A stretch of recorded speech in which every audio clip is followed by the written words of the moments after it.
ओम शांति। हम सभी प्रवृत्ति में रहने वाली श्रेष्ठ आत्माएं, प्रवृत्ति के प्रभाव से मुक्त मानो निवृत्ति में रहते हैं, ऐसी स्थिति बनाने वाले हैं।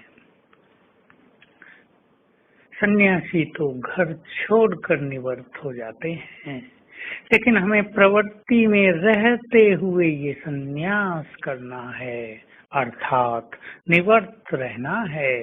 मनोविकारों से भी निवृत्त, पाप कर्मों से भी निवृत्त, मोह ममता से भी निवृत्त, तेरी मेरी व्यर्थ की इच्छाओं से भी मुक्त। ये स्थिति बहुत श्रेष्ठ स्थिति है और उन महात्माओं के लिए भी आदर्श है जो जंगल में जाकर या संन्यास लेकर भी निवृत्त नहीं हो पाते हैं। हमें निवृत्त होकर, मुक्त होकर दिखाना है और इसकी विधि है सदा आत्मिक भाव में रहना, निमित्त भाव में रहना, समर्पण भाव में रहना। मैं निमित्त हूँ इस घर का, इस संगठन का, इस सेवा का। करण करावनहार बाबा है, अब हमारा वो साथी बन गया है, हमारे परिवार का मेंबर बन गया है, हेड बन गया है। अब बस उसकी आज्ञा अनुसार हमें चलते रहना है और अपनी प्रवृत्ति को गृहस्थ आश्रम बना देना है। ऐसा आश्रम जहाँ आकर सभी सुख चैन की सांस लें, जहाँ आकर सभी को ईश्वरीय बल मिल जाए, जहाँ आकर सभी अपने परम पिता से मिल सके, प्यार पा सकें।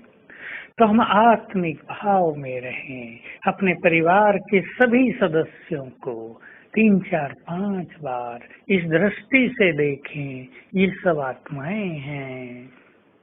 हम सभी आत्माएं सतयुग से चली आ रही हैं, अपने घर से आई थी और जन्म जन्म इस सृष्टि नाटक में हमने पार्ट बजाया। कितनी बार हम साथ रहे, कितनी बार हम अलग हुए, अब पुनः हम साथी बन गए हैं। अब हम सबको ये सब कुछ यहीं छोड़कर वापिस जाना होगा। ये आत्मिक भाव, ये आत्मिक चिंतन हमें बहुत उपराम कर देगा। दूसरी बात, निमित्त भाव।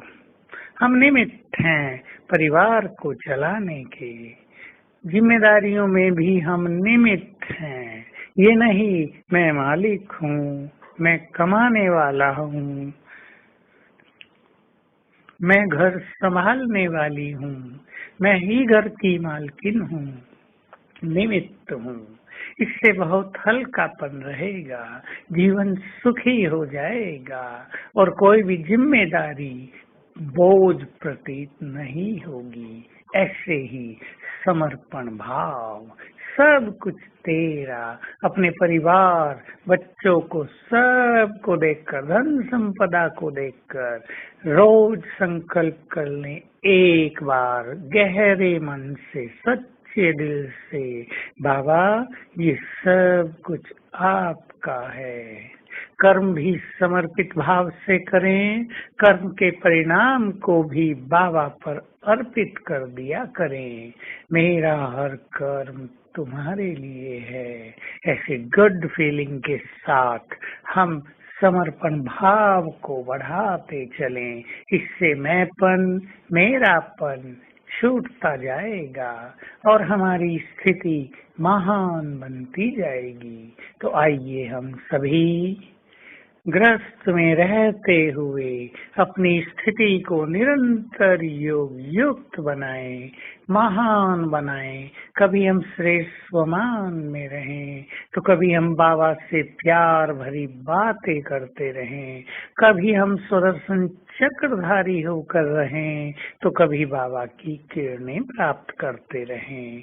आज सारा दिन हम निमित्त भाव में रहेंगे और अपने परिवार को इस दृष्टि से देखेंगे। ये सब आत्माएं, महान आत्माएं, देवकुल की महान आत्माएं हमारे परिवार में इकट्ठी हुई हैं। हमें निमित्त बनकर इनकी पालना करनी है और फील करेंगे हमारे पूरे परिवार के ऊपर शिव बाबा की छत्र छाया है। ओम शांति।